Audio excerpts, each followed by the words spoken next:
एक समय की बात है। एक राज्य में एक प्रतापी राजा राज करता था। एक दिन उसके दरबार में एक विदेशी आगंतुक आया और उसने राजा को एक सुंदर पत्थर उपहार में दिया। राजा वह पत्थर देख बहुत प्रसन्न हुआ।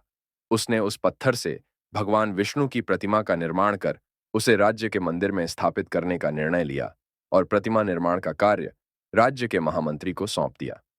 महामंत्री गांव के सर्वश्रेष्ठ मूर्तिकार के पास गया और उसे वह पत्थर देते हुए बोला, महाराज, मंदिर में भगवान विष्णु की प्रतिमा स्थापित करना चाहते हैं। 7 दिवस के भीतर इस पत्थर से भगवान विष्णु की प्रतिमा तैयार कर राजमहल पहुंचा देना। इसके लिए तुम्हें 50 स्वर्ण मुद्राएं दी जाएंगी।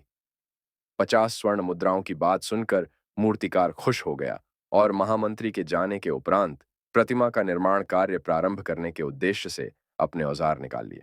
अपने औजारों में से उसने एक हथौड़ा लिया और पत्थर तोड़ने के लिए उस पर हथौड़े से वार करने लगा, किंतु पत्थर जस का तस रहा। मूर्तिकार ने हथौड़े के कई वार पत्थर पर किए, किंतु पत्थर नहीं टूटा।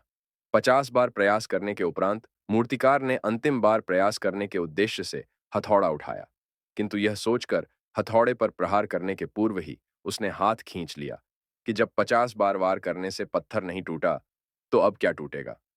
वह पत्थर लेकर वापस महामंत्री के पास गया और उसे यह कह वापस कराया कि इस पत्थर को तोड़ना नामुमकिन है, इसलिए इससे भगवान विष्णु की प्रतिमा नहीं बन सकती।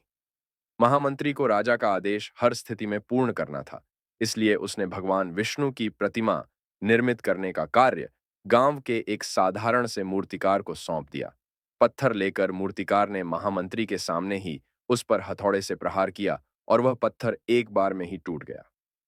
पत्थर टूटने के बाद मूर्तिकार प्रतिमा बनाने में जुट गया। इधर महामंत्री सोचने लगा कि काश पहले मूर्तिकार ने एक अंतिम प्रयास और किया होता तो सफल हो गया होता और 50 स्वर्ण मुद्राओं का हकदार बनता।